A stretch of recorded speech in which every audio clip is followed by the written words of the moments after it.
Hello, everybody. So here we are. We're going to do our video for class today. And so we're going to go through a couple of topics, and there's going to be some things that you will do alongside. You can either stop the video and do these things, or you can just watch the whole video, cover the topics, and then go and do the thing. There's a couple of videos to watch besides this video on authentic assessment, and then some small pieces to read. So when you pull all that together, it will be our class, okay? So whether you do it all in one shot, that's totally fine. Or if you want to break it up, however you want to do it, totally fine. You just want to make sure you get this watched and the other pieces all done before our next class next Tuesday. So today what we're going to do, and I hope everyone has been having a good week since I saw you last Tuesday. Today's topics, we're going to cover authentic assessment.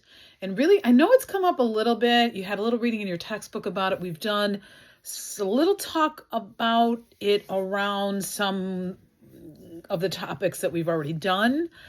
But I think we'll just dive in a little more in depth with authentic assessment today, for the assessment part of our class, and how important that is, and how important it is to actually plan for that and really think through to build a good authentic assessment and a good rubric for an authentic assessment.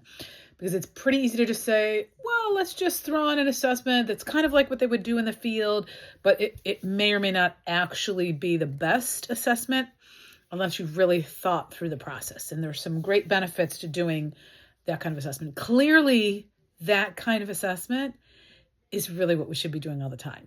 Now, most curriculums do not ask us to do that, and a lot of schools are still doing the traditional assessments of multiple choice tests. Of course, standardized testing falls very much in line with the traditional assessment. It's still very much a thing with schools, but the truth is, I think we've learned over the years, and with research, we know that authentic assessments are always going to be better. I've mentioned you guys a couple times through this course about the International Baccalaureate program, just because I've had some experience with that, but there are other programs out there as well that I love because it's truly authentic assessment. In the International Baccalaureate program, the IB program, it's an all-written curriculum. So there is a very limited multiple choice. If there is a little, and there is a little, it is only in like IB biology, a little in IB math, and IB physics. So the sciences have a little. The rest of it is a written curriculum. And even in those sciences, other than one multiple choice part of the exam, there's 3 parts of their exam, the rest is all written and problem solving. That program also asks students, besides the courses and the assessments in their courses, it asks them to do a CAS project. CAS stands for creativity, activity, and service. And that's a thing where they're actually out in the community. Students cannot get the IB diploma unless they've done this CAS project. They are out in the community doing a project that they design, a kind of a passion that's near and dear to their heart they pick, and they develop a project around that idea or that calling that they have, that thing that they have a passion for.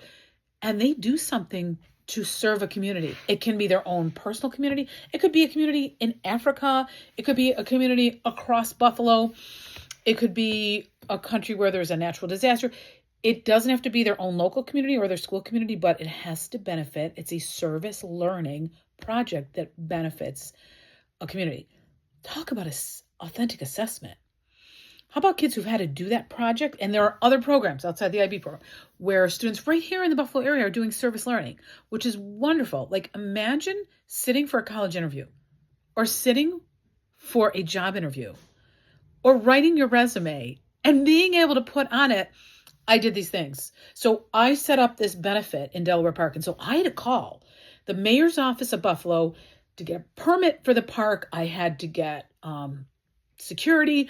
I had to let the city know what I was doing, and then I had to plan this whole thing. It took months. I had a team with me. My fellow students helped me. Then we ran this fundraiser activity inside the park, and people brought out their dogs, and we had a dog walking event. Of course, I'm just making this up, but that's the kind of, actually somebody did do a project like that.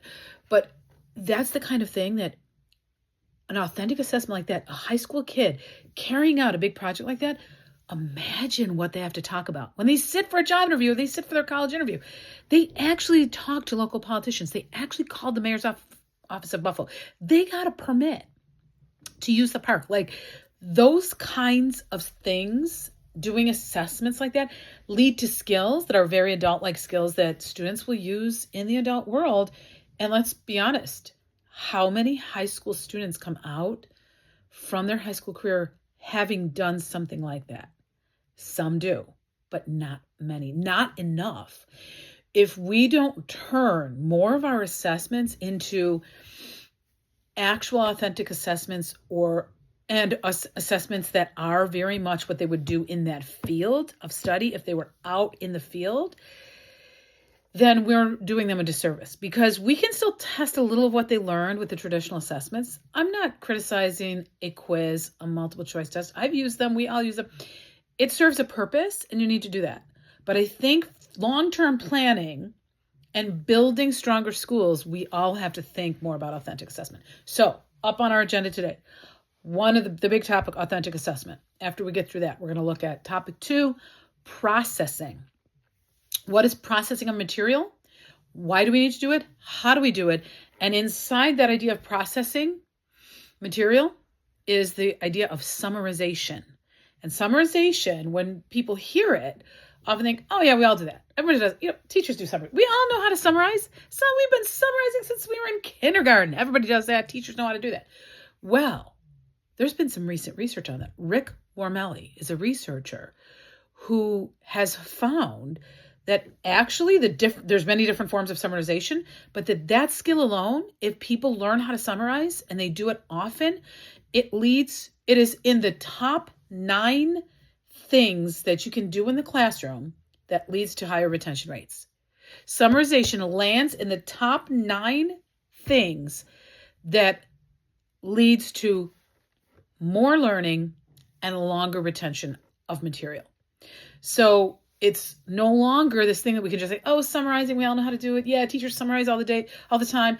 No, we actually have to build it in and think about different ways to summarize, not one traditional way like, oh, let's write an outline and summarize. No, there's a million different ways to take material and summarize it, but it is a leading skill that students need, adults need, to retain material and to really learn it deeply, versus kind of memorizing something, spinning it back on a test, and then 2 days later it's gone. A year later it's gone. No one remembers any of that material that they crammed. We've all been in this situation. I know some of you are smiling right now as you're watching this video, because I know some of you have done it. You've crammed for a test. A week or 2 weeks later, somebody asked you about that material. You're like, I don't remember that. I just can't. It didn't stick. The skill of summarization sticks. So we're going to do authentic assessment, processing of material, including summarization, and then quick talk on failure and quitting, and how we've really gotten that wrong in schools. We've really not given students the right message about failing and quitting, and that we need to kind of reverse how we look at that. Some of that ties right into this idea of growth mindset that we've talked about earlier on in the course. Some of it ties to the ideas of that Anna Fabrega, who wrote that book, The Learning Game. Instead of the school game, she talks about we got to get out of the school game and get into the learning game. These ideas of failure and quitting will also come from her. And so there'll be some things to read, some videos to watch through this lesson. And then at the end, I'm going to have you, I'm not going to do it as a topic, but I'm going to have you on your own do the topic of thinking, the different types of thinking. And that is a chapter that's going to come from Fabrega's book. She has a very cool chapter about the different ways of thinking, and how in schools we often encourage only certain types of thinking. And kids who naturally think in a different way kind of it's almost like the learning style thing, they kind of get ignored a little bit. That if we can teach kids what those different types of thinking are, and we understand them enough to teach them that we can really use that and let kids get to more metacognition, where they for themselves start to think, oh, am I doing this type of thinking or this type of thinking? And maybe I need to incorporate more of this because it's not my strength. And so I push that away, but let me put that thinking hat on and do this other type of thinking. So Anna Fabrega does a really nice job of talking about the different types of thinking with hat. She'll call it a hat, like a certain colored hat, the yellow hat or the blue hat, but it's named. It's just that she uses those colored hats. It's just to think about a different, like putting a different hat on, thinking in a different way. So that I'm going to leave for you. I'm not going to cover that in this video. So I'm going to cover the other 3 topics, and then I'm going to leave that one for you to read. So just so you don't get confused, I will on D2L, I have the list of exactly what to do in what order. So you'll have everything in the links. And I would suggest you obviously watch this video first and then finish it all the way and do the other things. Or right after we do the topic of authentic assessment, you could stop this video, go look at the short 2 or 3 short videos on authentic assessment. You could look at those and then go back to this video and continue. Totally up to you how you want to do it. I'm not concerned about that. I know you're going to get everything done. So, and I really do miss, because you know me, I love the interaction. So this is weird. I don't mind kind of talking through these topics, but I would love to have you guys in front of me, because I always love our back and forth. I love our discussion, which I have to compliment all of you. This class has been great. I have loved this course because at first I was a little nervous with only the 12 of you. Last time I taught the course, I had like 26, and there was a good discussion. I was like, oh, with 12, it might just not be, we might not get to that level of discussion. You guys did that on day 1. On class 1, we had such a great discussion, and it's continued all the way through the course. So compliments to you guys, and sad for me because I'm kind of missing that interaction this time around. But it's okay, because we've got 2 more classes after this one. And we have your presentations. Those 2 classes, we have your presentations on your field experience, but of course we're still going to squeeze in a topic or 2. So we'll have some of that discussion. By the way, on that note, I will post on D2L for your field experience presentations. I mentioned last week, you're not going to cover every single topic that you have to write about. For the field experience paper, you have to hit all those. If we all go through all of those topics, we'll be doing these presentations forever. So I'm going to list on D2L just the 6 or 7 questions that I do want you to hit when you do your kind of oral presentation us about your field experience. And again, it doesn't have to be overboard. It's just kind of getting up in front of us, telling us this is how it went, this is what I got out of it. You know, give us a nice little thing about how your lesson went. Tell us your objectives, what happened, what you got out of field experience, and hit those questions. You could show us anything if you made a Prezi or a PowerPoint. Show us a little bit of that. If you did get pictures from your lesson or you did get video, that would be great to show that. I understand that most people did not necessarily get video, which is totally okay. All right, so that's kind of our big setup. Let's jump into authentic assessment. So what is it? How do you actually define authentic assessment? All right, authentic assessment is where students actually engage in the knowledge and skills that they would use in a real world situation. So let's be honest, multiple choice doesn't count. Quizzes don't count. Those kind of traditional assessments are teacher designed for us to gather a little information on what they remember and what they got, or can they think critically, but they're not necessarily what happens in the real world. So when we assess in this way, authentically, we are evaluating students where the focus is on their ability to perform these tasks out in the field, out in the real world. Some subjects naturally lend themselves to this, like theater. When I think of theater, I think automatically almost everything that's going to be happening is authentic assessment. Not everything, but most of it is. Not every subject lends itself to that. So we have to dig deep. We have to work hard to come up with those authentic assessments so that it looks a little more like a theater class, right? All right. So what are we getting to an authentic assessment? We're getting to much more higher order thinking, more higher order critical thinking than just rote memorization. Because honestly, for a multiple choice test, a multiple choice test critical thinking, but the majority of quizzes and tests will lead mostly to kind of rote memorization. Like I can figure out the answer, I know it or I don't. I know this material, I find it in my multiple choice and I pick that one. And if a student doesn't know it, they might be a good test taker and they can figure out by process of elimination what's the answer. But ultimately, you have to sit back and say to yourself, what does that really show me as a teacher? Does that really show me how much the student has learned? I would rather see the student do something with the material and that's an authentic assessment. All right. So you want to start building authentic assessments. What do you have to consider? Let's kind of go through the things you have to consider. First, accuracy. You have to look at after you build it or after you see one. Is this fairly accurate? It's not just a guessing game for us. It's fairly accurate to what they would have to do in that setting. I automatically think to a theater class. If they have to get up on stage and act, that's really what they're going to be doing if they decide to do theater as a career. Or a set designer, a stage designer. That's going to, if that's what they're going to do as a career. Well, in a theater class, are there kids who are up there performing? Are there other kids who are doing the set design? And literally thinking through what should it look like? What should be behind the scenes on the stage? We need to craft it now. Let's get together and build it after school. Let's paint the scenes. All of that is like in the real world, what they would have to do. So, accuracy, how close is it? I think of my own discipline, social studies, which sometimes is hard to do authentic assessment.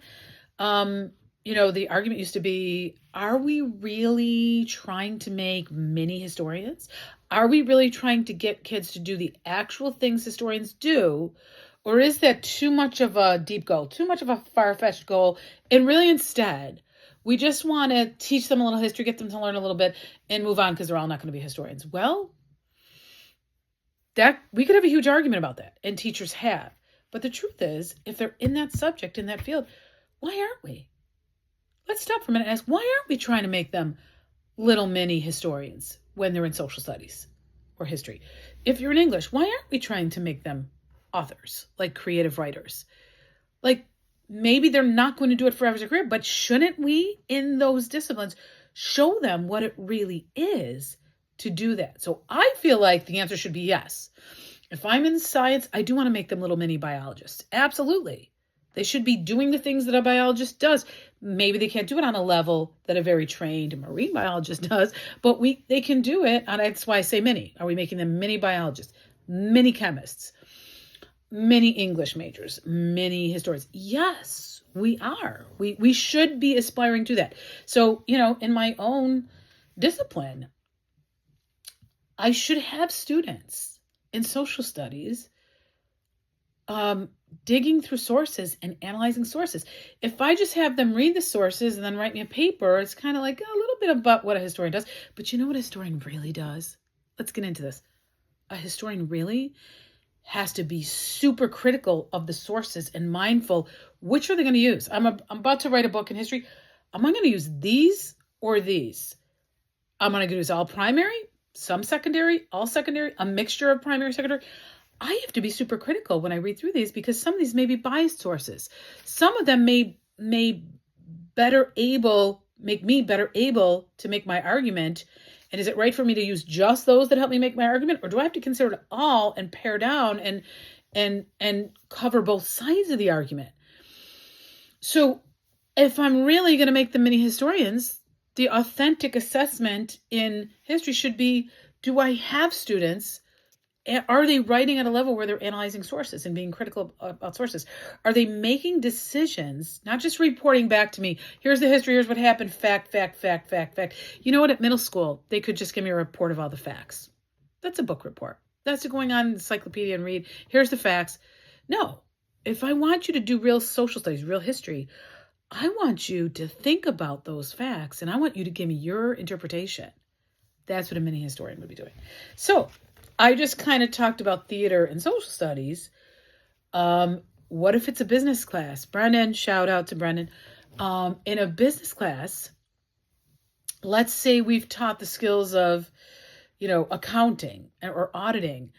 And so do they just look at a textbook and do a few figures? No, what if we ask them to prepare an audit of something in their house? Go to a certain room of your house and do an audit of what's there. Get in there and actually do it. I know that's not super, super authentic, but it's more authentic than just reading something out of a textbook and filling out some numbers.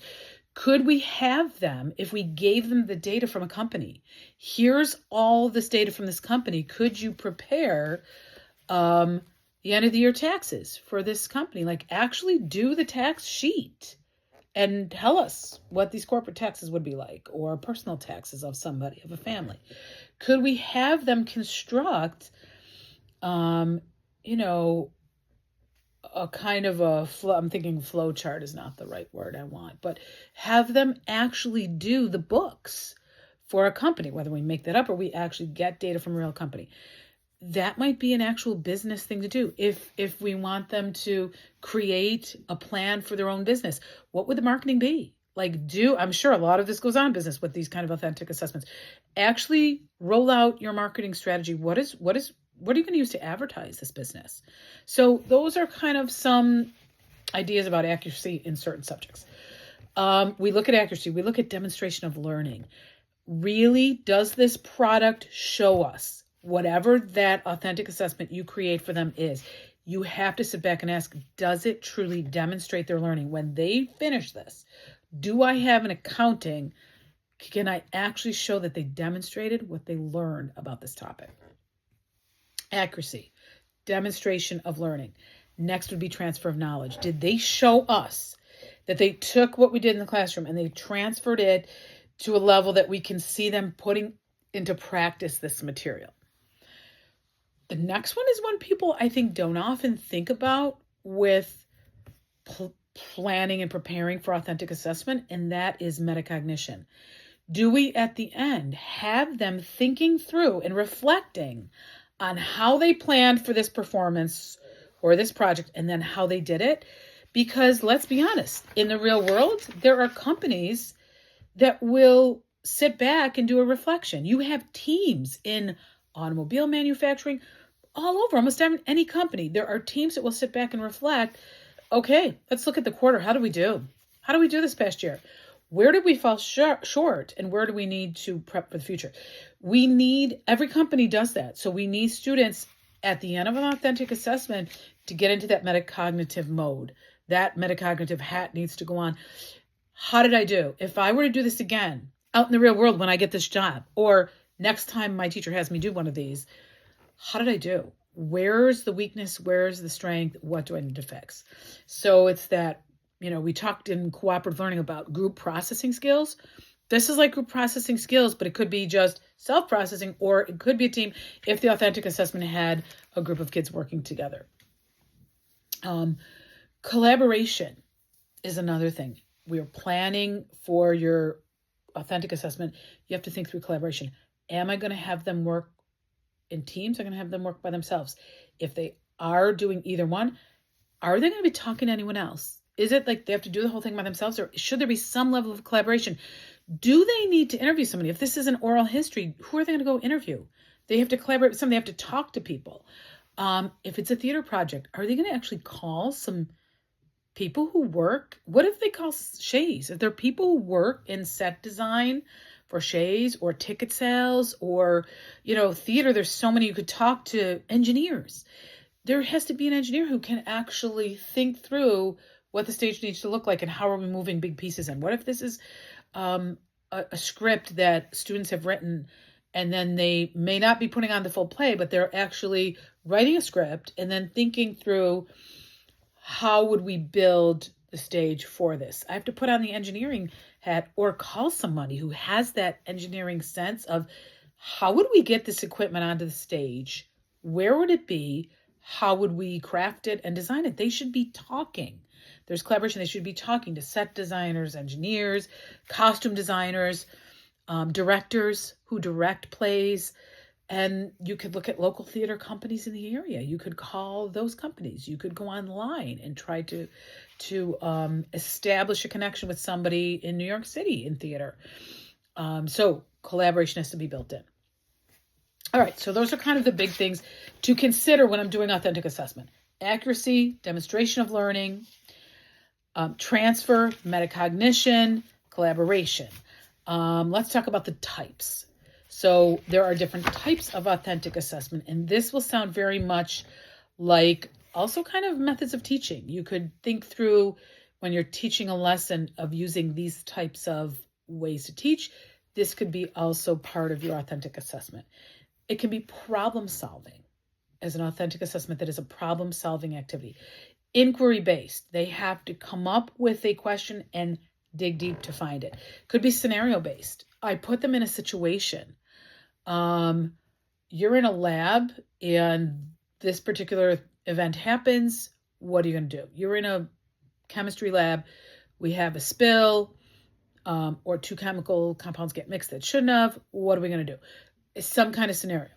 I know there was a lot years ago when they would do leadership things where you put the scenario out that, okay, like there's so many people, there's a plane crash, these many survived, or, you're in a boat and there's room for so many. How are you going to make a decision on who gets the food or who gets saved? And those are kind of rough for kids to think through, but those are scenario situations. I'm sure you're thinking in your own discipline of how you would do that. There's project-based. That's the biggest one. I think a lot of authentic assessments in middle school and high schools are more project-based, where the kids have to create something. We're doing a project. You have to create this presentation or create a poster or create some product that shows what you've learned. So it could be inquiry-based, problem-based, scenario-based, project-based, design-based. Those are all different types of authentic assessments. Let's talk about the benefits. If we're going to do authentic assessment, I think we've already hit a bunch of these just as we're talking, but there's actually research that's been done to show these benefits of authentic assessment. Huge one is confidence. Kids come out of a system where they've done a lot of authentic assessment, they come out with more confidence, because just studying, cramming, like we mentioned before, then doing a multiple choice test or a quiz, how much confidence do you have after that you know the material? Having done what people in this discipline do out in the field, you're going to have confidence. Having done it more than once, if all the way through your course, you're doing authentic assessment, oh my gosh, at the end, can you imagine how ready you are? I often think of music too. It's so authentic assessment based. You could sit in a music theory class and just learn theory, and that's not so authentic assessment based. But if you're sitting in a band, many of you may have done band in school, you're all the time getting ready for the concert. You're learning the notes and learning to play and playing with all the others so that you hear the sound. That the night of the concert, you come in and you have confidence. You sit down and you just play. You might be a little nervous because you're like, oh, my parents are out there, my friends are out there. But the confidence is there because you've been doing it. It's authentic assessment from day one in a band or a choir or a chorus. Higher grades has absolutely been one thing that's researched. A 2018 study showed that kids coming out of authentic assessment-based learning have much higher grades than if they're in the traditional assessment-based setting. Engagement and retention. Students, of course, you have to be, if you're doing authentic assessment, you're 100% engaged. Your whole class is going to be 100% engaged because everyone is on task doing what's required. You can't sit back if you have to have a performance ready. You can't sit back and coast if you have to have a project built. But guess what? If I'm sitting in a classroom where the teacher is dominating, where it's teacher-directed lesson all the time, I can sit back and coast. Nobody really knows what's going on. In my head, I may be totally on task, totally paying attention. I may not. I may be sitting here, eyes up, looking like this, got my pen out. I may be looking totally engaged. My mind could be elsewhere. We have no knowledge of what percentage of engagement, student engagement, is happening in a classroom that's a teacher-directed lesson, like a lecture or mini lecture, or even some other forms of teaching. But if it's authentic assessment, we know that kids are 100% engaged. They're going to retain more of the material. More and more school districts have built programs, and sometimes they build not just a program within the school within a school. They sometimes don't just do that. They actually have a school elsewhere in the district that becomes either I don't want to say the word alternative school because that has a connotation that is not what I'm talking about right now, but it's a separate school where the entire thrust of the education is authentic based. And that is done to retain those students through to graduation. I can think of one by name. I know in the district I come from, Kenton, they have a program called, I'm going to forget about it right now. It's going to come to me. Big Picture, the Big Picture program. It's not just in Kenton. Other districts around this area might have Big Picture, but it's also national. You can find Big Picture programs elsewhere. Big Picture School is actually meant for kids who we identify early on that aren't going to make it, that we pretty well think with the issues and problems they have, they're going to drop out. They will drop out long before they graduate. So it is designed to pull those kids away from the traditional setting and put them in a place over here where the teaching is a little more variety of modes of teaching, and the assessment is authentic. Not to say that in the Big Picture program or other alternative schools, they don't have some traditional assessment, but generally they take those kids and 3 out of the 5 days a week, they're out in internships. So yes, they'll still have to pass the Regents exam. They'll have to do the U.S. and Global Regents exam, and they'll have to do the English 11th grade Regents exam. But the rest of the time, so they gear them to get through those exams, but the rest of the time that they're at Big Picture school, they're really doing authentic assessment. They are doing projects that have them interested and engaged. They're out 3 of the 5 days a week. They go out to do internships in the community. Now, a lot of schools have internship programs where kids like go all day and then the last period of the day, they go out into the community to do an internship. Awesome. Authentic assessment. Fabulous. But the Big Picture program is designed with that right from the get-go. The 3 out of the 5 days a week, kids are out in an internship. So I love that. I can't off the top of my head think of other names of those programs, but you can get online and look and search. There's all kinds of alternative programs that schools offer because they know if we don't and we lose these kids, they drop out when they're 16 or 17 and our graduation rate goes. And all of us know, let's just be honest, numbers are important. You and I might know the numbers aren't that important, but to a school district and to a board of education, dropout rate is huge. Retention and graduation rate is huge. And schools are always trying to get those up. The way to get those up is to get students engaged and retain them all the way through to graduation. Having an authentic based program and authentic assessment will do that because kids tend to be, when given an authentic assessment, much more interested than like, oh, I have to write this essay, although some essay writing is authentic assessment. Or I have to do this whole unit and then we're going to do a multiple choice test. Oh my God, I'm so bad at that. You've heard kids. I'm so bad at those. I'm not a test taker. Oh my gosh, guys, we just opened a can of worms. We could go on. I'm not going to do it. But we could go on for half an hour about this idea of who's good at test taking and who isn't. Because all of us know that some kids know they're not good test takers. Some kids are good test takers and may not even know a large percentage of the material. They just know how to take the test. Standardized tests are brutal because some kids just know, oh my God, I'm going to be so bad at that SAT. And then how am I going to get into college? Interestingly enough, and I'm sure you all know this, the last 5 to 7 years, more and more colleges are moving away from that. They're not just looking at SATs and ACTs anymore. I think ACT is almost fully out at this point. It used to be that the SAT was the number one thing looked at. They're now looking, and it's more authentic what they're looking. They're looking at, what did this kid do in middle school and high school? What clubs were they involved in? What leadership activities? What sports? Big one. What service activities have these kids done? They're looking holistically at the whole picture of the kid before making a decision. Do we want this kid on our campus or not? These kids get in, these kids do not get in. It is no longer based on the standardized tests only. And the reason why we know this is because we find that standardized tests really don't tell us how much that kid's learned. They don't tell us, is this kid going to come to this campus, stay 4 years, and graduate on time? But other pieces of the picture, if you put this puzzle together, will tell us, you know what, this is a kid who is super engaged in middle school and high school and in a lot of variety of clubs and leadership roles and took challenging courses and not just sailed through on the easiest courses.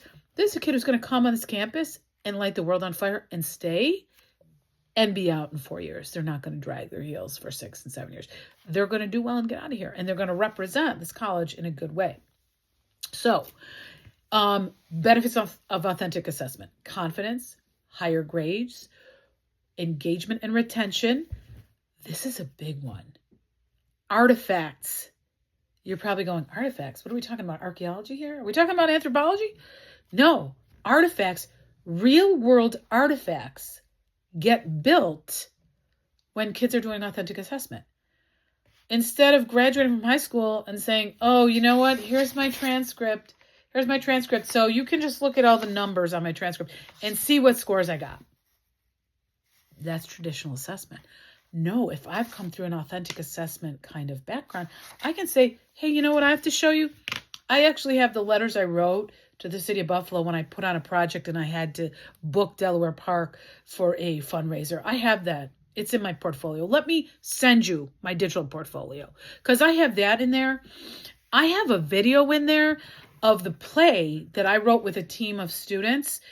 So my written script is in there. And then I have a video showing us putting the play on for all the parents in the community in my school district. How cool is that? That I have a portfolio showing videos of evidence of things I've done.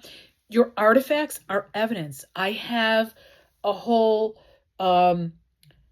media campaign that I did, a social media campaign that I did to advertise, here's business again, let's say, to advertise a company that I designed.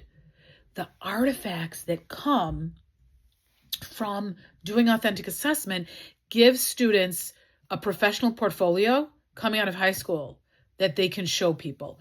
It gives them examples they can write about on their resume. I did this, I did this, I did this. Here's a portfolio to prove it. I didn't just sit for 4 years of high school and have just quizzes and multiple choice tests to show you numbers. I have things that I did that show my skill. I have performances and projects and things that I built, maybe with my hands, maybe with my mind. I have a portfolio of artifacts, real world artifacts. I think that's the coolest thing about authentic assessment. Okay, next big topic with authentic assessment. Let's talk about characteristics of kids who come through this kind of assessment.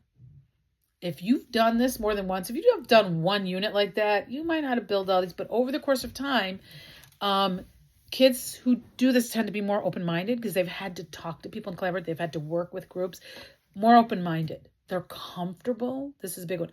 They're comfortable with ambiguity. They're not like, I have to have the right answer. It's this or it's that. It's black and white. They're comfortable with, you know what? Maybe I don't have this quite yet, or maybe this is not so clear. There's a little ambiguity in this, but it's okay. I'm going to work through it because I remember when we did that big project in Mr. So-and-so's class, we had to work through that and we weren't comfortable. It was a little uncomfortable. We didn't know where we were headed, but in the end, it came out pretty well. So open-minded, comfortable with ambiguity. They tend to be risk takers.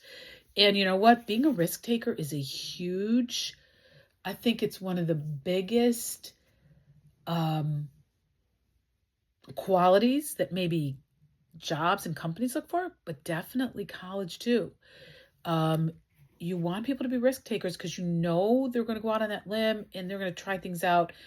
They're not going to be so afraid to do anything new that they're not going to learn and they're not going to progress forward. Risk takers are willing to go out there. They might get it wrong. They might get it right. They might learn. They're going to learn when they get it wrong. They're going to progress. Progression is going to happen. Growth is going to happen. This is a big one with authentic assessment. Kids become, through authentic assessment, much more internally motivated than externally motivated. Too many teachers complain about, we have to have incentives to get these kids to do things. They don't care. They're just not motivated. How many teachers that are not motivated? Anna Fabrega talks about that in her book, The Learning Game. She said it's because we're doing it wrong. We don't hook them in and pull them in their traditional school setting.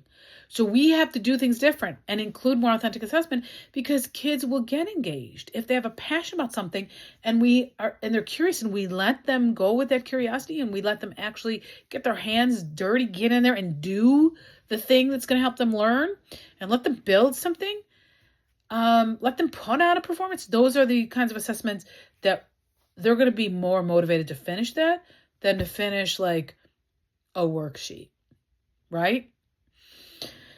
One of the other qualities is students will tend to take more ownership of something that they've had their hands in.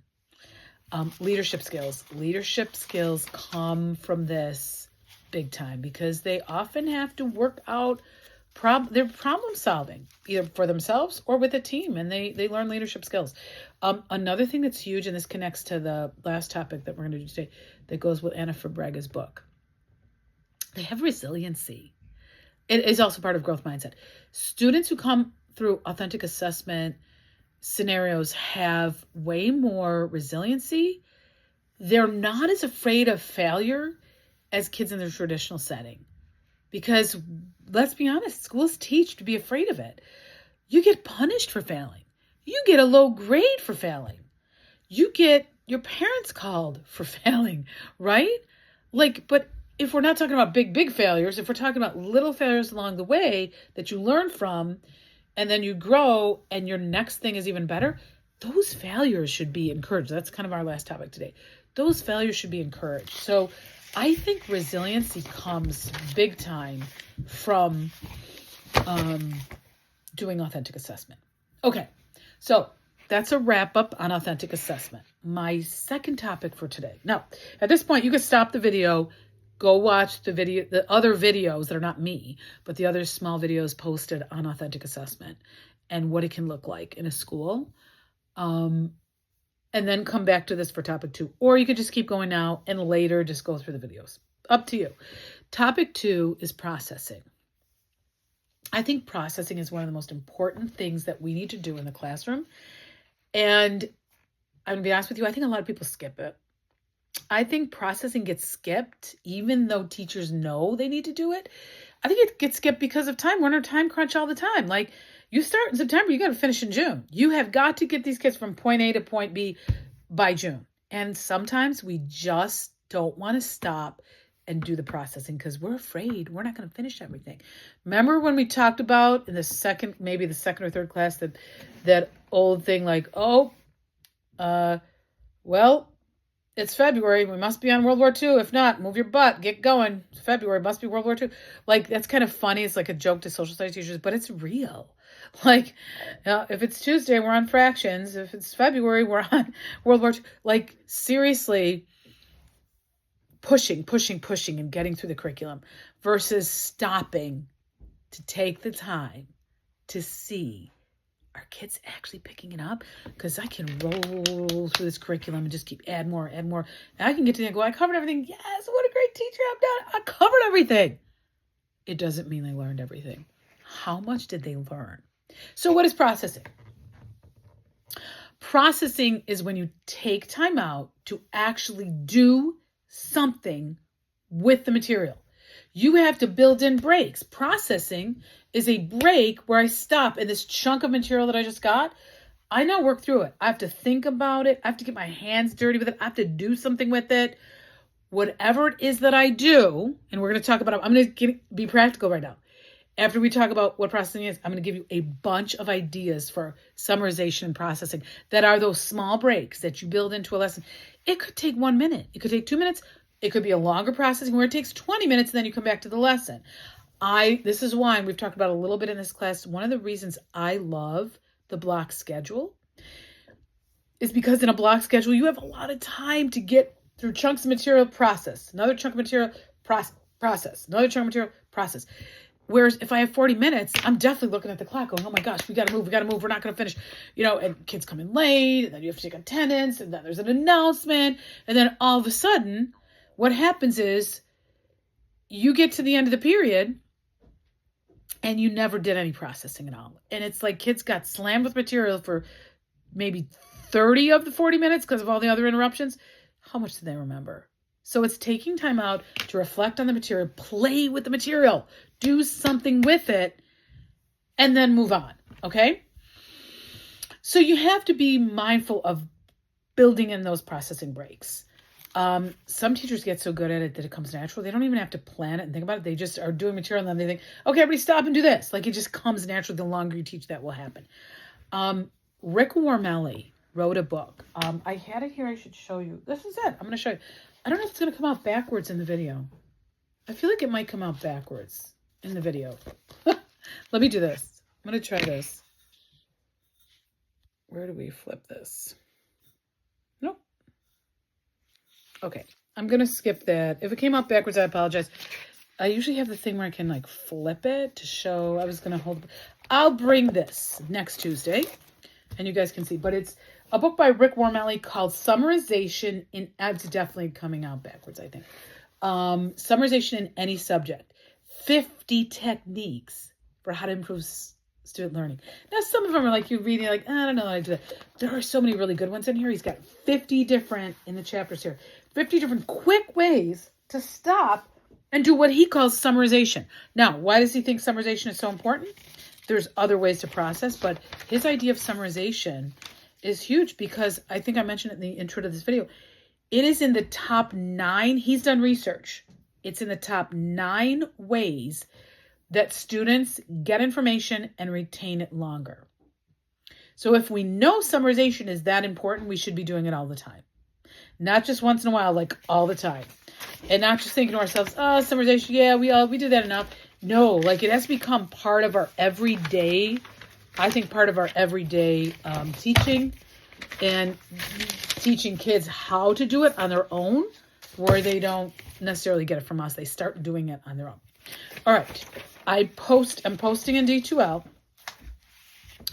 a document that has, I think, 7 or 8 of his ideas. So we didn't do all 50, but I got 7 or 8 big ones. I am going to talk through them quickly now, but I want you to go, again, here, you could stop the video, go look at it, read it, and then come back to the next one. Or you can listen to me and then just go look at them all. My favorite is, he has this one called 3-2-1. 3-2-1. You know how you do exit tickets? This is like an exit ticket, but a lot of exit tickets, we ask one question. Okay, everyone write down one thing you learned. That's a big one. Teachers love to do that. Write one thing you learned this class. Now, to me, I think that's not specific enough. Just write down one thing you learned. It's not focused enough. 3-2-1 takes a little longer, so it's not a quick exit ticket. You could send it out as the homework, 3-2-1. What he does with this 3-2-1 is they have to write 3 things, then 2 things, then 1 thing. And you build, as you get to the 1, it's higher order. So the 3 is very rote, quick, what do you remember, list. 2 gets a little more in depth. And the number 1 thing that they write is definitely higher order. Here's an example. He's got this one for social studies. So you just taught a lesson. Identify 3, here's my 3-2-1. Identify 3 characteristics of Renaissance art that are different from art of the Middle Ages. List 3 characteristics. It's not too in-depth. Come up with 3, how it was different, but it's still a little higher order because you're going how it's different Renaissance from Middle Ages. Then write 2 important scientific debates that occurred during the Renaissance. 2 debates that went on during this time period. Number 1, provide 1 good reason that the term rebirth is an appropriate term to describe the Renaissance. That is critical thinking. That's a little higher order for the kid to get to number 1. Now, for a kid to sit down and write 3 characteristics of Renaissance art that are different from Middle Ages art, 2 important scientific debates during the time, and 1 reason that rebirth is an important term, that is not going to happen in 2 minutes. So you can't wait till the end of the class and in 2 minutes have them do that. That's going to be the last 7-8 minutes. So it's going to take a chunk of time, or you get them started, send them out with that extra ticket. This is your homework. When you come in tomorrow, this has to be done. Or this has to be uploaded to me tonight by a certain time. I think 3-2-1, because it takes a while and there's a little thinking involved there, I don't think you do that every day. But you could stop in the middle of a lesson and have them do a 3-2-1. Or just a 2-1. Skip the 3. Do a 2-1. Or you could do the 3-2-1 for homework. But I love it as a summarization technique. So he had 3-2-1. He's got this other one. I love this. I never did this one, and I wish I had. It's called Luck of the Draw. This one gets a little dicey because kids get picked randomly, and they may not be ready for that. But if they're trained and you're doing this all the time and they get used to it, they'll be ready. They'll be ready if they get picked. So every day at the end of the class, kids have to summarize. Very quick summary of the day's lesson. Summarize what was covered in class. That's it. They write it up. They have a spot where they do it in their Google Drive or on their notebook. And then the next day, every day, this could be your warm-up, intro to class. Every day, the teacher picks a name from a hat. Some kid comes out. That kid has to read their summary from the day before to the class. Then the class does a little critique of their summary. How'd they do? Did they get it all? Did they miss stuff? What could we tell them to add that they missed? It's not a let me rip you apart. It's a constructive criticism. Or you could leave that part out and just have the kid do the summary. If you did an idea like that, kids every day learn. I have to remember everything that just happened. I have to do a quick summary. And I definitely am going to do it because I might be the one picked out of the hat tomorrow. So you have to be ready. But it's less about the being ready and reading it to the class. It's more about I am in a habit now. Every day at the end, I go into my notebook and I do a quick summary. It's a great skill for them to just get in the habit of doing. So I love his 3, 2, 1. I love the luck of the draw. That's called luck of the draw. So it's like, oops, your name got drawn. You read your summary from the day before. He has one called Inner and Outer Circle. And this is kind of like a review thing. Very cool. You could do this the day before a test. So you have kids and there's a matching partner. So there's an inner circle and an outer circle. Hopefully you have enough that it matches exactly. If not, you have to pull a kid and do something different. But so the inner circle is facing out. The outer circle is facing in. So 2 kids, as we go around the circle, 2 kids are always going to be facing each other to talk to each other. You throw out a review question. Have them answer the question together. Now you shift the circle and move so they get a new partner. You ask another question. Can you hear that's my dog? My dog is literally snoring on the video. So I wish she would. Brownie, why don't you wake up and go in the bedroom? Can you go out? Oh my gosh. She's going to be snoring in this video. I hope you heard that. It's super loud. If it's too loud, I'm going to have to get her out of here. I'm trying to get my husband to get her out of here. Okay, I must have made enough noise. She stopped. That's hilarious. I didn't think you were expecting to hear my dog snoring in the video. Maybe you didn't. Anyways, I love the inner and outer circle because they keep moving around and they're talking to all different people. You could just move one circle so that, they get a new partner every time. But they're talking about the material, and it could be a quick review question. It could be a higher order question. You could do 2 questions so that the partner, one gets a question and then the other one gets a question. So they're both having to discuss and talk, and both are kind of on the hot seat for a minute. He has this one called Concrete Spellings. This is a little tougher. I think in an art room or an English room, you might want to do this. It's hard for some kids. So this could be like an option for a summary, and your sketchers and drawers might do this, but other kids might not. You have to not only maybe be good at drawing, you have to be clever. Concrete Spellings is where, like in English, maybe for a vocab word, but you could do this for vocab anywhere. Science, math, vocab words, social studies, anything. They have to write the word out or draw the word where the way they draw it actually shows it. So think about that for a minute. I have to draw it in a way that how I've drawn the letters and the word actually show it. So in science, the word germinate. Let's say I have a line like this and I start the G and I write germinate across, but I have the G down here and then the E, R, so it's going up. Germinate, it's going up. And then under this line, I've drawn like growth, like branches going down, like a tree. So germinate, I'm showing growth. Like I put a seed in and it germinated, it grew up like this. But I wrote the word germinate. So I took the vocab word and while I spelled it out, I literally wrote it in a way that Brian, get up. I don't want her snoring for this video. I wrote it in a way that shows it. Okay.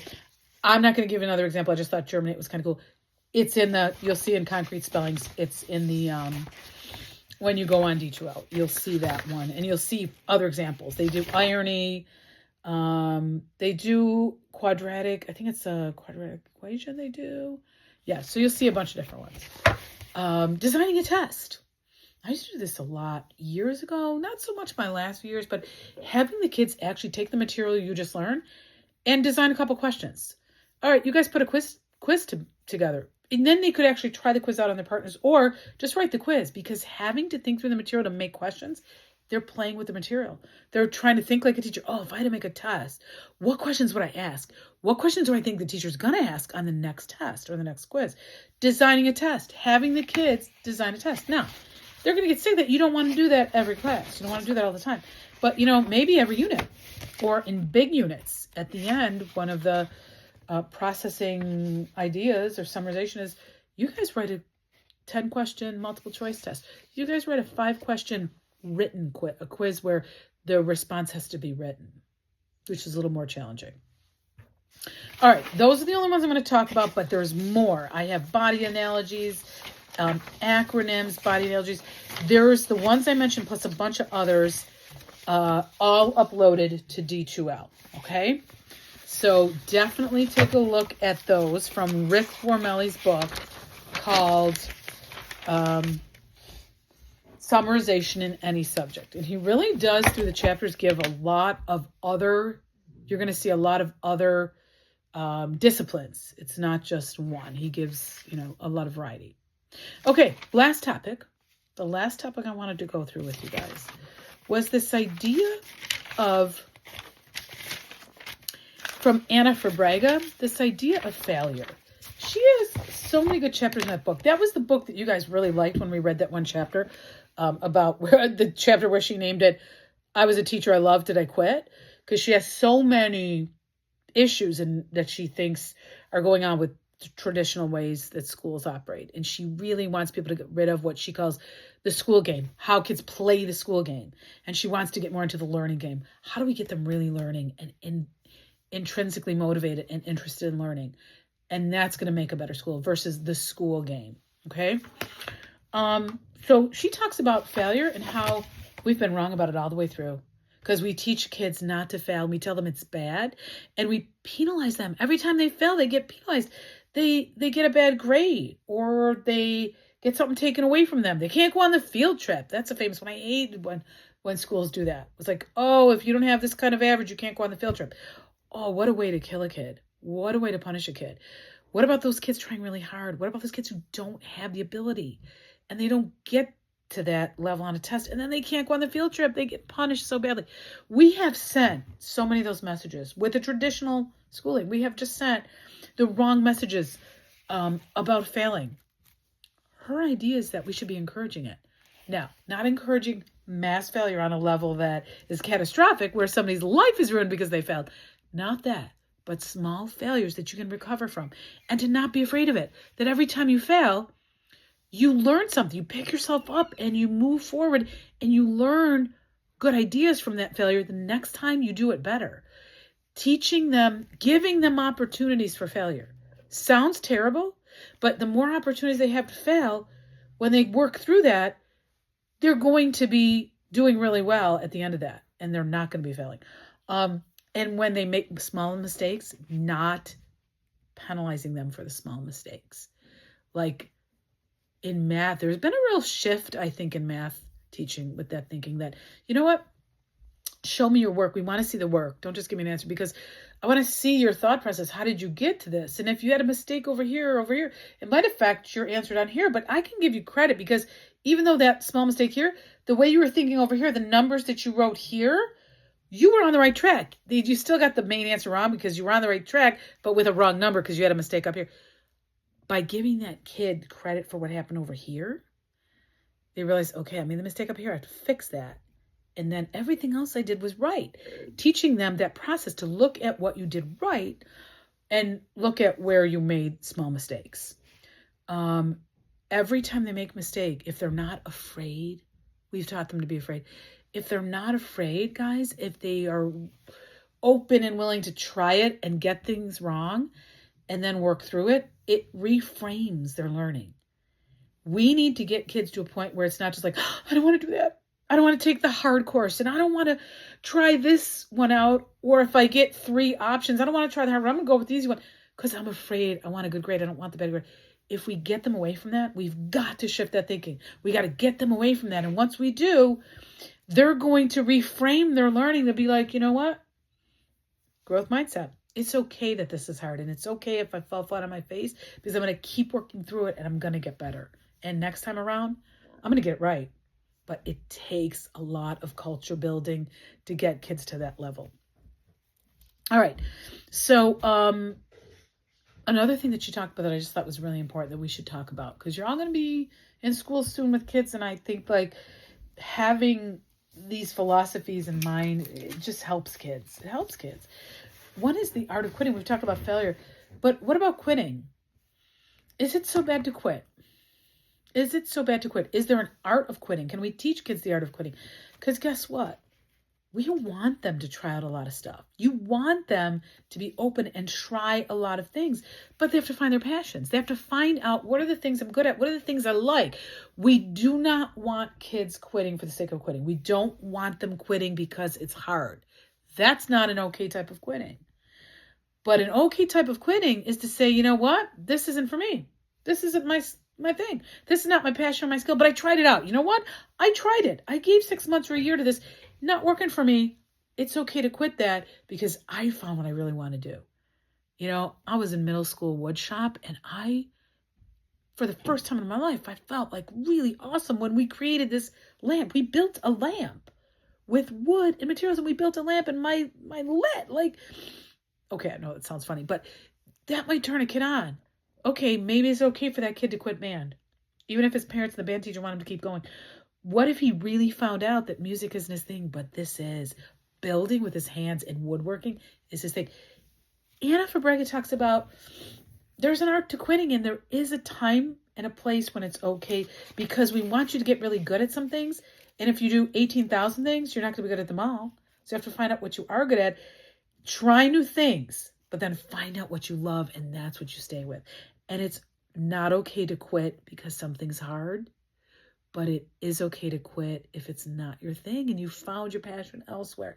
I love that she talked about that, because again, I think we've done kids a disservice when we tell them to do 18,000 things and do them all well. Yep, you should be a 3-sport athlete, and you should be in band, and you should be on honor society, and you better have $90 classes. You know what? Is that realistic?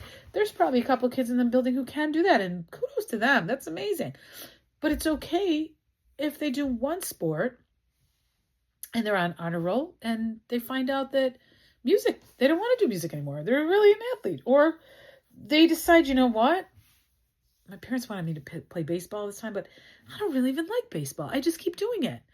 Yes, I like the guys on the team and the kids on the team, and my parents want me to. But really, I'm so turned on by jazz band. I just want to be in jazz band. That's okay for a kid to find that out.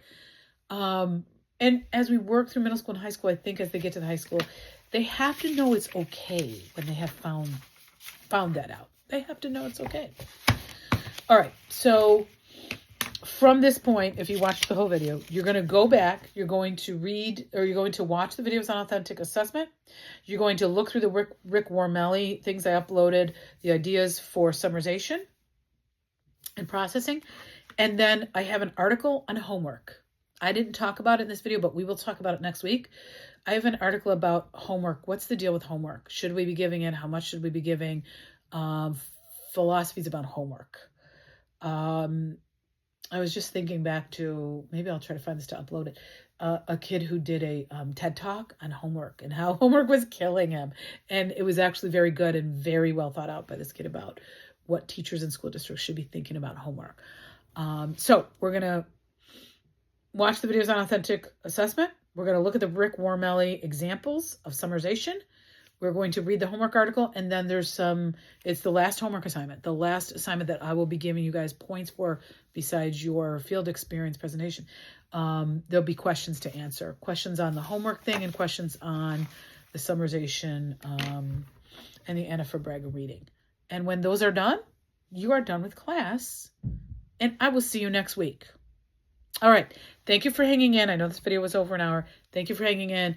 Do the other things. And when you put this 1 hour video together with those things you're doing, we just had class, everybody. I'm sorry I missed your interaction, but I will get it in the next 2 classes. I hope you have a great week, and I will see you next Tuesday. Bye.